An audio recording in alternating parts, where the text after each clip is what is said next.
तो previous class के अंदर हमने इसकी इंस्टॉलेशंस वगैरह को देख लिया था कि इंस्टॉलेशन में हम किस तरीके से करते हैं और उसका जो जीयूआई टूल है उसको भी हमने देखा था कि वो किस तरीके से जो है ना वो वर्क करता है। आज की क्लास के अंदर अच्छा ये जो आपको जैसे बहुत सारे स्टूडेंट ने क्वेश्चन पूछा है ग्रुप के ऊपर भी कि ये जो एड्रेस है और ये जो कोड नंबर है ये रिजर्व है या नहीं। देखिए दरअसल ये जो सब चीजें है ना ये फिक्स है मोंगोडीबी की, लेकिन इसकी शर्त ये है कि मोंगोडीबी जो है वो इस सर्वर पे चल रही है, लोकल सर्वर है और उसकी इस पोर्ट पे ही वो चल रही है। अब आप लोगों ने मोंगोडीबी इंस्टॉल किया ही नहीं है, ठीक है, और आप जो है उसको कनेक्ट करने की कोशिश करेंगे तो कभी भी वो कनेक्ट नहीं होगा। ये जो रोबो 3T है या फिर हमारे पास जो दूसरा स्टूडियो 3D है तो वो बेसिकली आपको इसका जीयूआई एनवायरनमेंट प्रोवाइड कर रहे हैं, वो मोंगोडीबी इंस्टॉल नहीं कर रहे हैं। मोंगोडीबी जो है ना पहले से आपके पास इंस्टॉल होना चाहिए। अब जैसे यहाँ पर इन्होंने लिखा हुआ भी है specify the host code of the MongoDB server can be either IP four and आईपी6। अब इसके अंदर ये भी हो सकता है कि आपका जो सर्वर जो है वो किसी और जगह पे रखा हुआ है, तो उसके अंदर आप आईपी एड्रेस भी दे सकते हैं और वहां से फिर हम उसको कनेक्ट कर सकते हैं। तो ये आपका ना जीयूआई टूल है, इसके अलावा जो है ये कुछ नहीं है। इसकी जो रिक्वायरमेंट है वो वही है कि जो मैंने आपको ये दिया ना ये मोंगोडीबी विन 32 ये आप इंस्टॉल करें। जैसे ये सारे कह रही हैं कि विन 64 भी है तो आप अगर वो आपके पास हो जाए तो उसको इंस्टॉल कर देंगे। लेकिन जो सीक्वेंस है ना वो जैसे हमने यहाँ लिखा हुआ भी है कि आप जो है ना स्टेप 1 के अंदर आप मोंगोडीबी को इंस्टॉल करें, उसके बाद जो है ना फिर आप जो है रोबो 3D या दूसरे जो है उसको इंस्टॉल कर लें, उसके बाद का स्टेप वो ऑटोमेटिकली उसको ना गेट कर। ये हमने देख लिया था कि किस तरीके से काम करेंगे। मोंगोडीबी शेल को थोड़ा सा हमने देखा था कि मोंगोडीबी शेल जो है वो किस तरीके से वर्क करता है। फिर उसके बाद लास्ट टाइम मैंने आपको ये बताया था कि हमारे पास जो चीज़ें हैं उसके अंदर डेटाबेस एक चीज़ होती है कि उसके बाद हमारे पास टेबल्स हैं। टेबल्स जो है यहाँ पर हमारे पास कलेक्शंस कहलाते हैं। फिर उसके बाद रिकॉर्ड्स होते हैं जिनको हम यहाँ डॉक्यूमेंट्स कहते हैं। तो उसको थोड़ा सा यहाँ पे इम्प्लीमेंट भी करेंगे उसको। ये आप देखें तो ये आपके पास ये ना एक कमांड सेट आपको नज़र आ रहा है और थोड़ा सा इसका कंपैरिजन भी हमें नज़र आ रहा है कि डेटाबेस तो यहाँ डेटाबेस की होती है, टेबल्स को हम यहाँ कलेक्शंस कह रहे होते हैं, इंडेक्स भी बनते हैं जिसके अंदर सॉर्टिंग वगैरह परफॉर्म कर रहे होते हैं। इसके अंदर आ जाता है रॉस जो है डॉक्यूमेंट्स कहलाते हैं, कॉलम यहाँ फील्ड कहलाती हैं, जॉइंट्स के अंदर यहाँ पर हम एम्बेडेड डॉक्यूमेंट बदल रहे हैं। अब थोड़ा सा यहाँ स्टेटमेंट जो हम लिखते हैं वो किस तरीके से लिखते हैं जिसकी हम प्रैक्टिस करेंगे। जैसे हमने वहां पर लिखते थे हम क्रिएट टेबल एम्प्लॉय, और उसके अंदर हम क्या करते थे कि उसके अंदर हम बताते थे कि उस अच्छा कभी भी टेबल जो होता है ना वो हमारे पास खासतौर पर डेटाबेस के अंदर वो एम्प्टी कॉलम के साथ नहीं बन सकता। उसकी रिक्वायरमेंट होती है कि आप उसके अंदर जो स्ट्रक्चर जब बना रहे हैं तो उसके अंदर कॉलम्स को मेंशन करें, उसके नेम भी मेंशन करें, उसकी डेटा टाइप्स भी मेंशन करें। ये बहुत ज़रूरी होता है अगर हम डेटाबेस के पॉइंट ऑफ व्यू से हम बात कर रहे हैं। जबकि मोंगोडीबी के अंदर हम जो है, जो यहाँ फील्ड है, जो कि डेटाबेस के अंदर कॉलम्स कहलाते हैं, वो स्पेसिफाई नहीं करते। ठीक है? ये बड़ा इम्पोर्टेंट है। हेलो अस्सलाम वालेकुम बासित, आवाज़ आ रही है आपको? यस सर, वालेकुम सलाम। ये बताएं कि आपने इंस्टॉलेशन कर ली मोंगोडीबी की, हो गई इंस्टॉलेशन? यस सर, वो छोटा सा एरर था, बस रिमूव हो गया सर। वो ये ना डेटाबेस वगैरह बन गई, कलेक्शन बन गया, yes sir, yes sir, collection में इनके पास भी हो गया। तो इसका मतलब ये है कि देखिए ये होने वाली चीज़ है। बस जो मैं आपको बता रहा हूँ कि भाई विंडोज 10 कर ले। आपने कौन सी विंडोज पे किया है? सर मेरे पास विंडो 10। विंडोज 10 पे? Yes sir.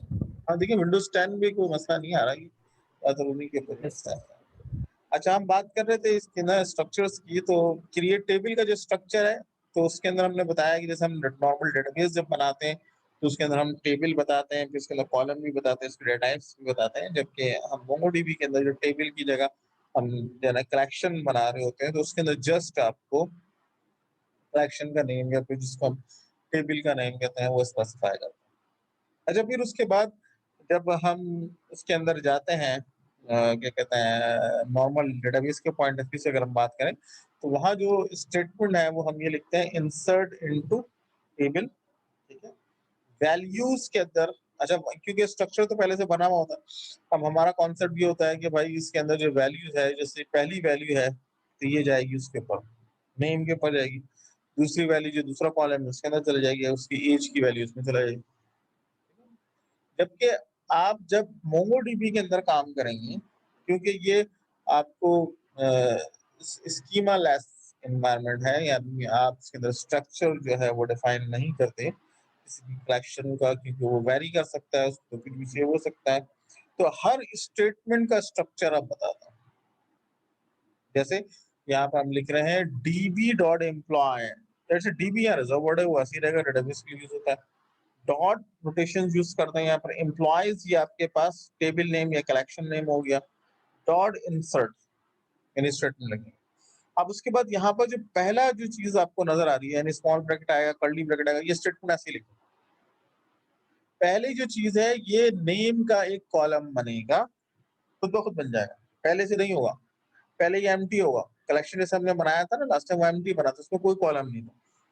उसी वक्त एक नया कॉलम बनेगा नेम, और उसके अंदर वैल्यू एलेक्स। फिर कॉमा लगा के हमने यहाँ पर इसको दे दिया एज, यानी दूसरा कॉलम मैंने दे दिया, और कॉलन के बाद हमने इसकी वैल्यू। इसका मतलब ये हुआ कि अगर डेटाबेस के अंदर हम काम करते हैं तो इंसर्ट इनटू की स्टेटमेंट आती है, उसमें टेबल नेम आता है, उसमें वैल्यू स्पेसिफाई करते हैं। जबकि जब हम कलेक्शन में काम कर रहे होते हैं तो उसमें कॉलम नेम आता है और उसकी वैल्यू आती है। अच्छा, फिर इसी तरीके से अगर हम सिलेक्ट की स्टेटमेंट की बात करें तो इसके अंदर क्या होता है कि हमारे पास हम लिखते हैं सिलेक्ट स्टैटिक फ्रॉम एम्प्लॉय, ये सारे सर रिकॉर्ड्स जो होते हैं। हाँ बोले सर, ये इंसर्ट जब भी लगाएंगे कॉलम नेम्स लिखेंगे लास्ट में हाँ, इसके अंदर कलेक्शन में? कॉलम नेम लाजमी लिखेंगे इंसर्ट की स्टेटमेंट के अंदर, वरना वो मसला करेगा। और दूसरा इसका तरीका ये होता है कि आप एक जेसन क्रिएट कर लें और उसके थ्रू जो है ना वैल्यूज को डायरेक्टली इंसर्ट कर सकते हैं, वो भी अभी हम करवाएंगे, ठीक है। अच्छा, नेक्स्ट यहाँ पर हम देखते हैं सिलेक्ट स्टैटिक फ्रॉम एम्प्लॉयज। तो ये आपके पास स्टेटमेंट एसक्यूएल की इसकी जगह जो हम नोस्क्यूएल में स्टेटमेंट यूज करेंगे db.employees.find। तो ये आपको सारे रिकॉर्ड एम्प्लॉयज के कलेक्शन पे उठा के लिया गया, जैसे हम यहाँ पर टेबल में यूज कर रहे हैं। अच्छा, जैसे आपको सिंगल एक रिकॉर्ड उठाना है तो हम यहाँ लिखते हैं select static from employees limit 1, तो यहाँ हम लिखते हैं फाइंड 1। तो अगर जैसे फाइंड से बहुत सारे रिकॉर्ड उठा के लेके आ जाएगा ना, ये सिर्फ पहला रिकॉर्ड आपके पास उठा के लेके आ जाएगा।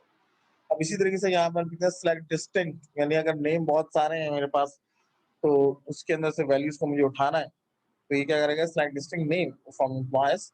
तो वो एम्प्लॉयज की टेबल से जो नेम के डिफरेंट कॉलम है उसको यूनिक करके हमें शो करेगा। जबकि हमारे पास जो यहाँ हम यूज करते हैं मोंगोडीबी के अंदर हम यहाँ लिखेंगे db.employees.distinct, तो वो नेम के कॉलम से उठा के लिया जाएगा, ठीक है। इसी तरीके से हमारे पास यहाँ जो अपडेट स्टेटमेंट है वो हम यूज करते हैं, जैसे हम डेटाबेस में यूज करते हैं कि update employ set age is equal to this and where name, यानी वेयर क्लॉज हम यूज कर रहे होते हैं। जबकि यहाँ आपको क्या करना होता है, आप लिखते हैं db.employ अपडेट। अब यहाँ पर अपडेट स्टेटमेंट के तो ये वाली जो पहली वाला यानी कर्ली ब्रैकेट है, ये आपके पास वेयर क्लॉज है, यानी थोड़ा सा स्टेटमेंट डिफरेंट है। वेयर क्लॉज है, उसमें हम ये कह रहे हैं कि name is equal to Alex, यानी जो हमने वहां लिखा है नेम। फिर यहाँ पर सेट का रिजर्व वर्ड आता है, ठीक है? और उसके अंदर हम सेट के बाद कॉलन लगाएंगे, और कॉलन के बाद हम इसको सारी वैल्यू बता रहे हैं कि एक वैल्यू भी हो सकती है, इससे ज्यादा भी हो सकती है, तो हम यहाँ डिफाइन कर रहे हैं। इसी तरीके से डिलीट की स्टेटमेंट है, तो हमने लिखा delete from employees name is equal to this, तो यहाँ जस्ट आपको ये लिखना है db.employees.remove name is equal to Alex. इसी तरह से इंडेक्स क्रिएट करने के लिए हम यूज करते हैं create index on employees name real ascending, और यहाँ पर उसमें db.employees.ensure index name, ठीक है। सर, तो ये ये मल्टी ट्रू क्या है? क्या चीज मल्टी ट्रू या मल्टी, यानी मल्टी स्टेटमेंट का मतलब यह है कि अगर एक से ज्यादा वैल्यूज भी हो एलेक्स नाम की तो सबको अपडेट कर, और अगर हम यहाँ पर मल्टी को फॉल्स कर देंगे तो खाली पहली वैल्यू को अपडेट करेंगे। अब हम थोड़ा सी इसकी प्रैक्टिस करेंगे, ऐसी चीज होगी। इसकी डेटा टाइप्स हमारे, सर हाँ बोले। सर ये हम जो स्क्वेयर कर रहे थे और ये मोंगोडीबी, इसमें मेन डिफरेंस क्या है सर? देखो, अब कल आपने क्लास ली थी, यस सर। हाँ तो उसको देखना ना। देखो हमारे पास हर काम जो है ना वो हम मोंगोडीबी में नहीं करते, हर काम मोंगोडीबी में नहीं होता। अगर मुझे कोई सेल परचेज सिस्टम बनाना है, मुझे कोई स्कूल सिस्टम बनाना है, ईआरपी बनानी है, तो उसके लिए माइस्क्ल यूज करूंगा, मैं इसको यूज नहीं करूंगा। इसके जो प्रोजेक्ट होते हैं ना वो डिफरेंट होते हैं, तो वो उन प्रोजेक्ट्स के लिए हम यूज कर रहे होते हैं। जैसे हम कोई जो है कंटेंट मैनेजमेंट सिस्टम बना रहे हैं, कोई हम सीआरएम बना रहे हैं, या फिर हम इस किस्म की जैसे आईओटी के ऊपर हम कोई वर्किंग कर रहे हैं, ठीक है, तो कोई मोबाइल ऐप इस किस्म की बना रहे हैं, तो वहां पर इसकी हमें जरूरत पड़ती है मोंगोडीबी। सर ये जो एप्लीकेशन होगा लॉन्ग टर्म में हम इसको यूज कर सकते हैं या शॉर्ट टर्म में? नहीं नहीं, लॉन्ग टर्म में तो यूज करते हैं, जैसे बिग डाटा है उसके अंदर भी हम यूज कर शॉर्ट सकते हैं। हाँ यस सर, शॉर्ट टर्म में तो ये यूज नहीं होगा ना सर मोंगोडीबी? नहीं, शॉर्ट टर्म में भी यूज हो सकता है, यानी अगर आप छोटे प्रोजेक्ट के लिए इस्तेमाल कर रहे हैं या स्मॉल डाटा के लिए इस्तेमाल कर रहे हैं उसके लिए भी आपके पास हो सकता है, बिग डाटा के लिए भी इस्तेमाल हो सकता है। ये बेसिकली जेसन बेस्ड डेटाबेस है, तो ये काफी जो है ना पावरफुल है। Yes sir. फिर ये सर मल्टी, एचबीएल भी ये यूज कर रहे हैं सर? हाँ एचबीएल भी सर ये यूज कर रहे हैं सर, जो डेटाबेस इसमें बनाया हुआ है वो मोंगोडीबी का हाँ, है। बहुत सारे जॉब है। ओके, तो ये जैसे अभी हम इसकी प्रैक्टिस आपको दिखा रहे हैं कि अभी हम एक कलेक्शन क्रिएट करेंगे, ठीक है। उसका नाम हम रख देंगे, डेटाबेस का नाम लाइब्रेरी रख देंगे, उसमें एक कलेक्शन बना लेंगे मीडिया का, और फिर जैसे कोई भी कलेक्शन आपको शो करवाना हो तो वो उसके अंदर आ जाएगा। उसके बाद अच्छा ये तो बस आगे चले गए, थोड़ा सा इसकी प्रैक्टिस कर लेते हैं पहले वाले, इसकी प्रैक्टिस कर लेते हैं।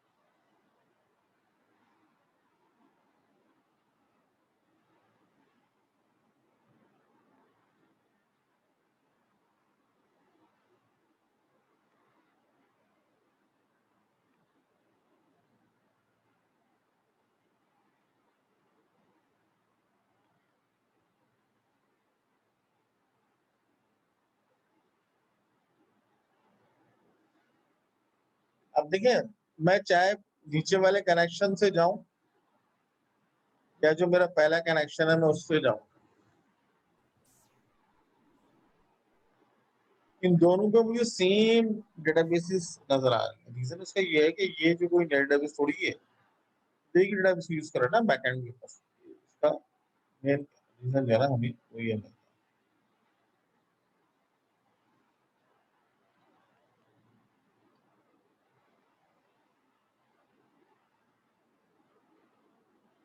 अब यहाँ पर हम लोग जो है लाइब्रेरी की डेटाबेस जो है हम बनाना चाह रहे हैं, तो उसके अंदर हमने दे दिया लाइब्रेरी।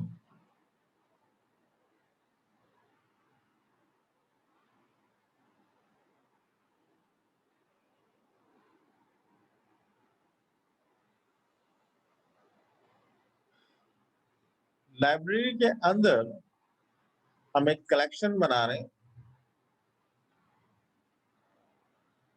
अच्छा ये देखिए पहले से बनी हुई है ना, ये तो कोई और नाम से दे देते हैं।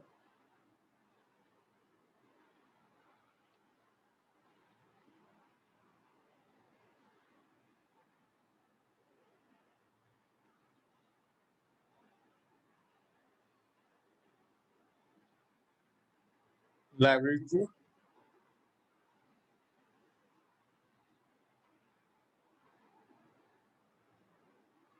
इसके अंदर हम एक कलेक्शन बना रहे हैं, मीडिया। बल्कि वहां देखते हैं हमारे पास किस नाम से चल रहा है, तो यहाँ पर हमारे पास चल रहा है एम्प्लॉयज के नाम से, तो एम्प्लॉयज नाम से ही बनाते हैं।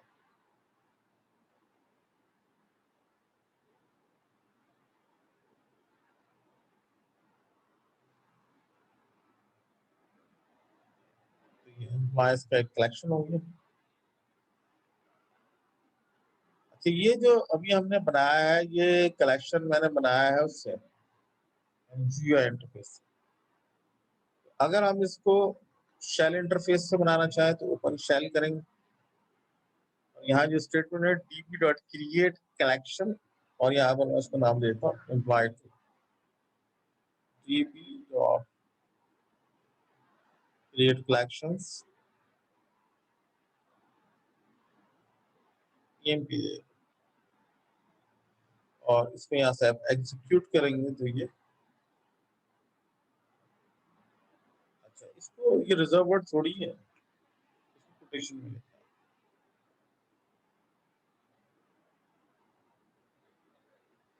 तो ये आपके पास कलेक्शंस आप देखें तो इसको रिफ्रेश करना पड़ेगा।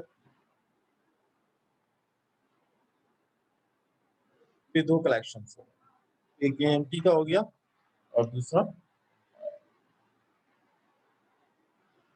अब मैं कोई ट्रांजैक्शन जैसे करना चाह रहा हूँ तो हम इस पे रख के ओपन या फिर यहाँ पे रख के इसको ओपन शेल करेंगे तो या फिर दोबारा शेल ओपन हो जाएगा। अब इसमें हम करना चाह रहे हैं db.employees.insert। अब इसके अंदर देखिए हम अपने कॉलम इसके अंदर डिफाइन करेंगे तो देते हैं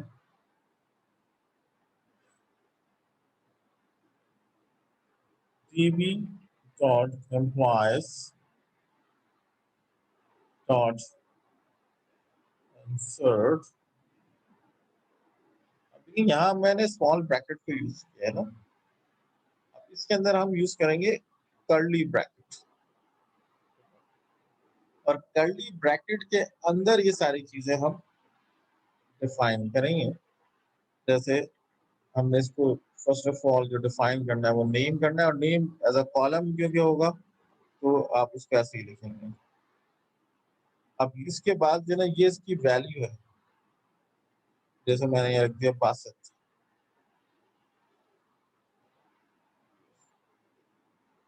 कॉमा दिया मैंने, सेकंड कॉलम है मेरे पास इसका एज वो मुझे देनी है, इसमें कॉलम मैंने लगाया मैंने उसको दे दिया 24। अच्छा, यहाँ पर एक और भी चीज है अभी हम पढ़ेंगे इसके अंदर डेटा टाइप्स। तो ये खुद ब खुद जो है अपने डेटा टाइप्स को स्पेसिफाई कर रहा होता है। जैसे फर्स्ट जो डेटा टाइप है वो हमारे पास स्ट्रिंग हो जाएगी और सेकंड जो डेटा टाइप है वो आपके पास नंबर है। इसके मैंने कर्ली ब्रैकेट्स थी, इसके अंदर स्मॉल ब्रैकेट्स को हमने क्लोज किया तो ये आपके पास पहली इंसर्ट। अब जैसे आप ये एम्प्लॉयज को देखेंगे ना, इसको मैं स्टेटमेंट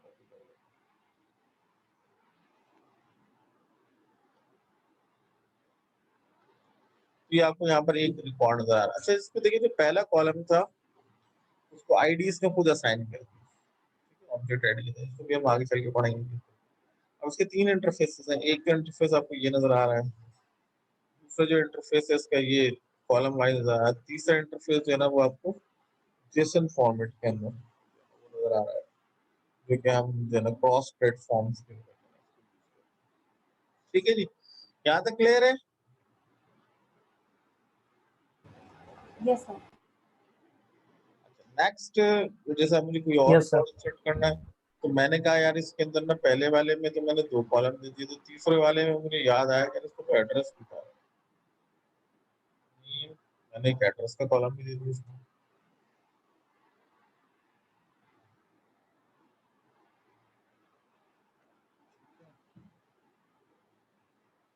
ABC स्ट्रीट, उसके बाद मुझे याद आया कि उसका तो फोन नंबर भी था।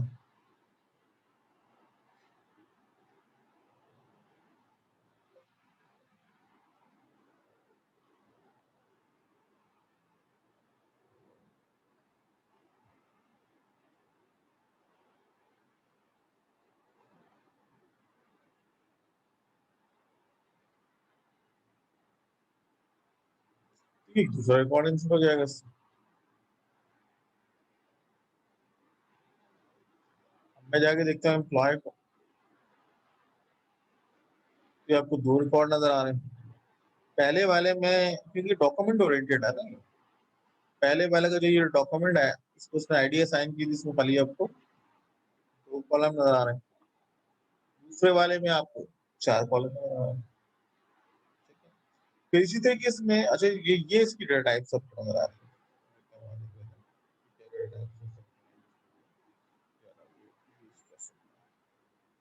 अच्छा, इसी तरीके से हम इसके अंदर मज़ीद कुछ काम करना चाह रहे हैं।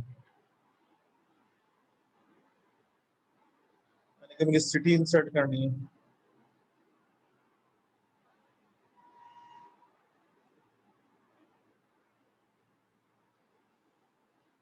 इसको मैंने दी कराची। सर डेट टाइम भी ऐड करके दिखाएंगे। वो सारी चीज़ें करेंगे, इसको डेट टाइम भी ऐड करेंगे, सब चीज़ें करेंगे, स्टेप बाय स्टेप कर रहे हैं। डेटा टाइप्स के ऊपर अभी आएँगे। डेटा टाइप्स के अंदर बाद में टाइम स्टैम्प भी इसके अंदर ऐड करेंगे सब चीज़ें। अब इसके अंदर जैसे मैंने सिटी के ऊपर चलाइए, मैंने एक रिकॉर्ड जो है ना वो इंसर्ट कर दिया। हाँ, इसको इसके अंदर बहुत सारी डेटा टाइप्स हैं, उनकी तरफ अभी हम आएँगे और हम ये देखेंगे कि किस तरीके से जो है ना डेटा टाइप्स को मैनेज किया जाता है।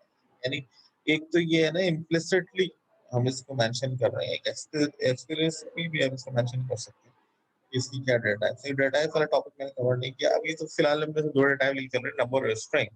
अब फ़ोन नंबर की अपनी डेटा टाइप्स इसमें यूज़ कर सकते हैं। ये मैंने एक सिटी का नया कॉलम इसमें इंसर्ट किया। इसी तरीके से मैं एक दूसरा रिकॉर्ड डाल देता हूँ।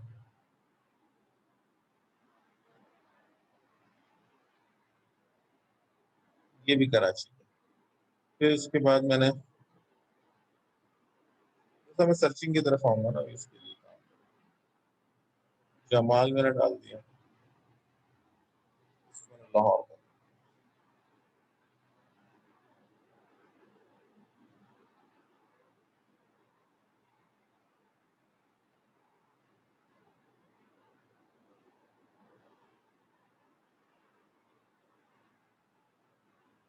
आसिफ को मैंने लाहौर।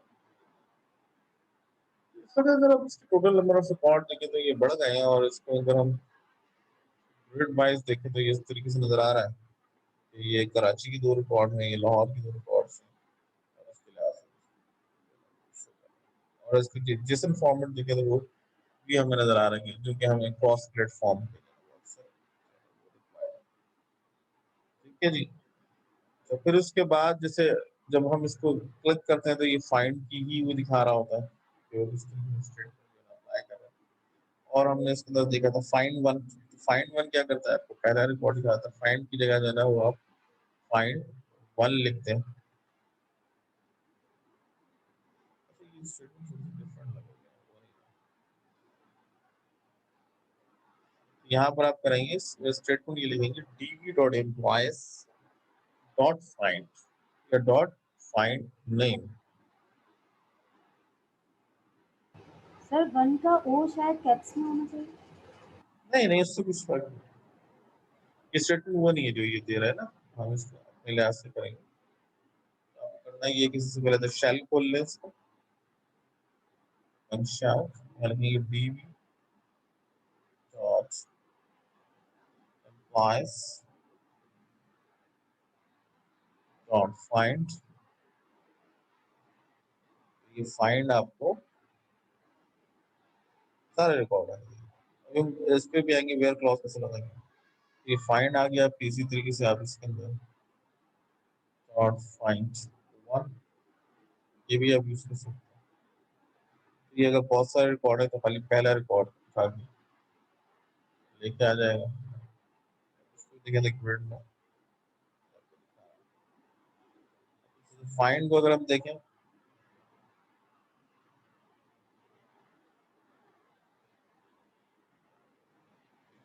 सारे रिकॉर्ड आप इसमें देखें, बासित जो है ना वो काफी दफा आ रहा है और ये जमाल भी इसके साथ शो कर रहा है। तो इसके अंदर हमने एक चीज यूज की डिस्टिंक्ट, तो हम नेम कॉलम के ऊपर डिस्टिंक्ट जो है ना वो अप्लाई कर सकते हैं, उसको यूज कर सकते हैं। दे देंगे pp's dot employees dot distinct, distinct के अंदर आपने कॉलम नेम जो है ना वो मेंशन करना है।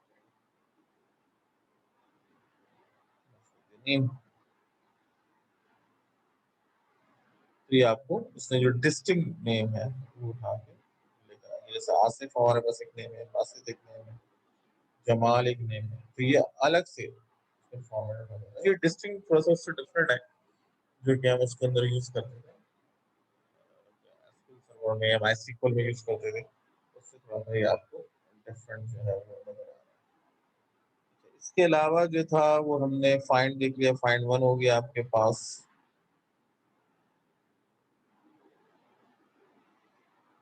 फिर उसके बाद हमने कहा था कि अगर हमें कोई वैल्यू है वो अपडेट करनी है ना, तो वो हम अपडेट कर सकते हैं, तो उसके लिए आप यूज करेंगे नहीं।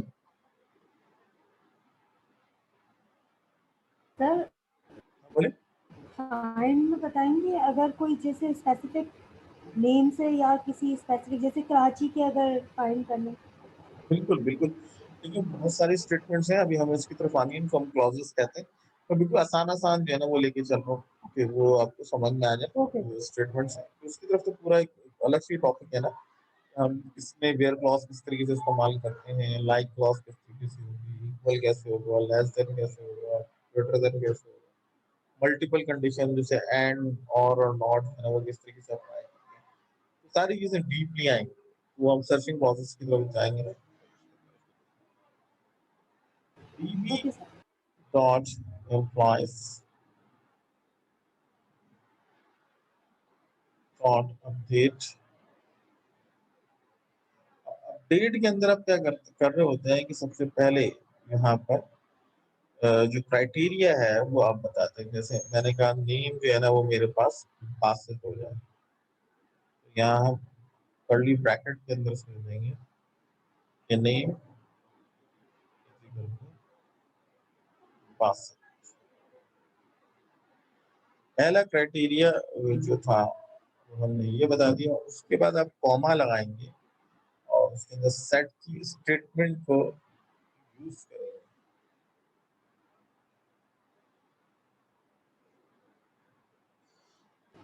सर नेम के बाद कॉलम नहीं लगा, कॉमा लगा। हाँ ये गलत हो गया।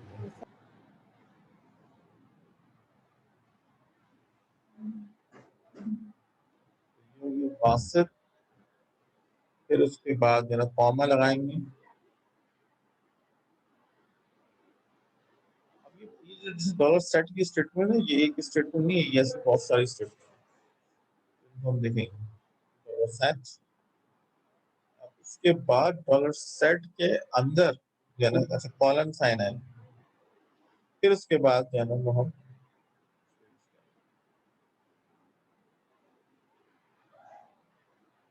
यहाँ पे मैं देती एज कॉलन, फिर यहाँ दूसरा कर्ली ब्रैकेट्स,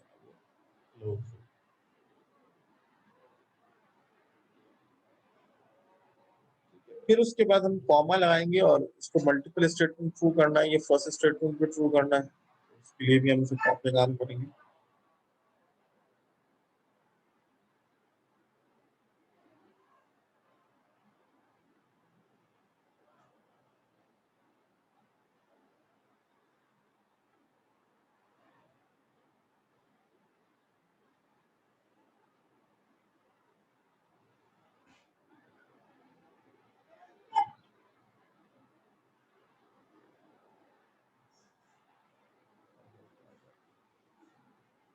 ये क्या करेगा कि आपके पास जैसे बासित है ना तो मल्टीपल टाइम यूज हो रहा है, तुम सबको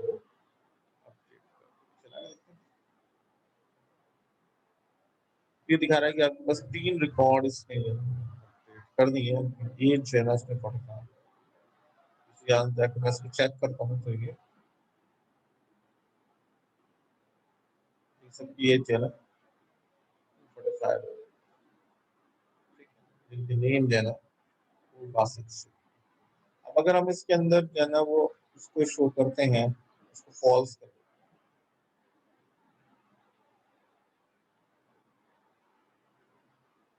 अब मैंने कर दी 50, तो ये सबसे पहले रिकॉर्ड को जो है ना वो तो खाली पहला रिकॉर्ड जो है वो यहाँ पर अपडेट कर दिया, मैं इसको जाके दोबारा चेक करता हूँ।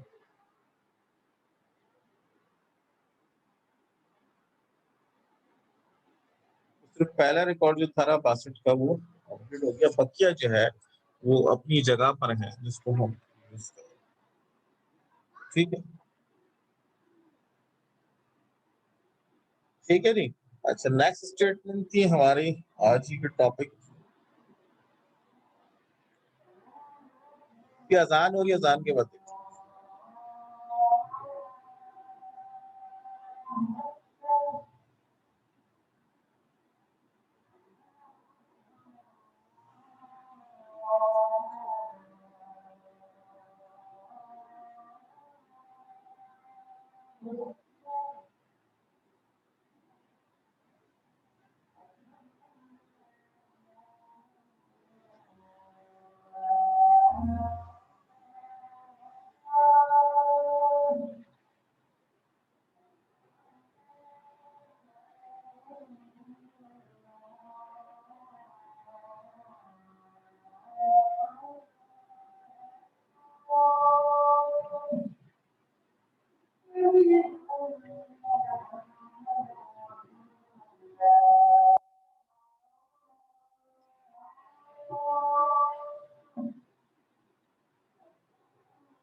ठीक है जी। तो ये अपडेट स्टेटमेंट हो गई। अब उसके बाद हम देखते हैं, अगर हम ये रिकॉर्ड को रिमूव करना है, जैसे मैं ये चाह रहा हूँ कि यहाँ पर जो है मेरे पास एक रिकॉर्ड है बासित 2 का, इसको मैं रिमूव करना चाह रहा हूँ, तो ये भी हम रिमूव कर सकते हैं।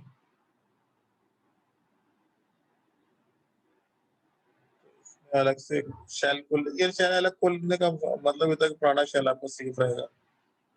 डीबी तो जैसे ये बड़ा अच्छा है इसका ना, कि आपको इससे हेल्प कर रहा होता है। DB dot employees dot remove,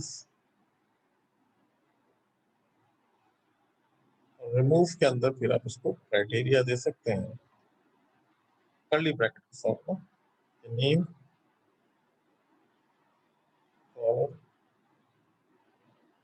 Basit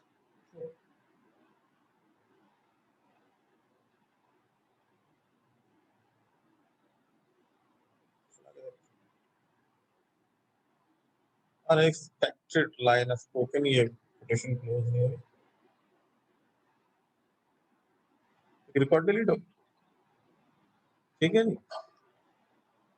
तो ये हमने देखा कि किस तरीके से रिकॉर्ड वो इसी तरीके से आपके पास कोई इंडेक्स क्रिएट करना हो, जैसे मैं नेम को असेंडिंग या डिसेंडिंग ऑर्डर के अंदर जो मैं सॉर्ट करना चाह रहा हूँ डेटाबेस के अंदर, यानी हमारे कलेक्शंस के अंदर, वो भी हम कर सकते हैं। तो उसके लिए दे देंगे db.employees.ensure index, और शैल इसको ओपन कर लेते हैं। यानी बाय डिफॉल्ट अगर हम देखें हमारे पास रिकॉर्ड जो है उस तरीके से आ रहा है।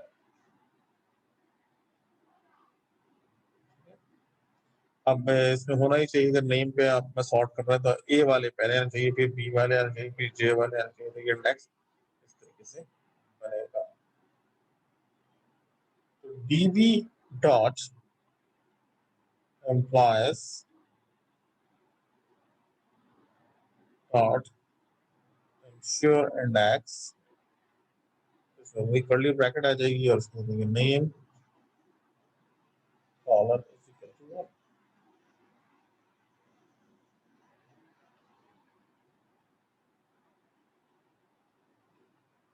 तो ये आपको असेंडिंग ऑर्डर के अंदर इसको जो है ना वो सॉर्ट करके देगा। 1 और 0 इसका आई थिंक तो ये आपका इंडेक्स बन गया। इसको जाके देखते हैं हम।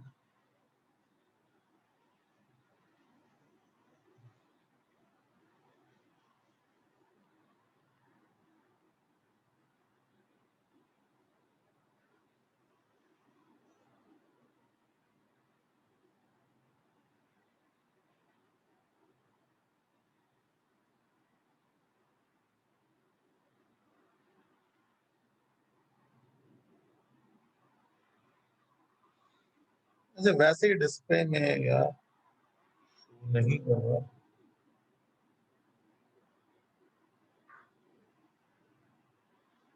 यानी बैकएंड के ऊपर इंडेक्स बनता है सही, वैसे शो तो नहीं करेगा, वो सॉर्टिंग के अंदर आ जाएगा। डेटा को हम सॉर्ट जब करेंगे ना, अभी उस टॉपिक पढ़ेंगे कि सॉर्ट किस तरीके से करेंगे, लिमिट किस तरीके से करेंगे, फिर ग्रुपिंग वगैरह किस तरीके से, तो वो उसमें आ जाएगा। इंडेक्स तो बेसिकली ये उसी तरीके से बनाता है।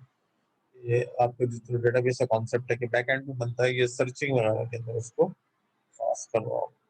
ठीक है जी, याद है, क्लियर है सब लोगों को?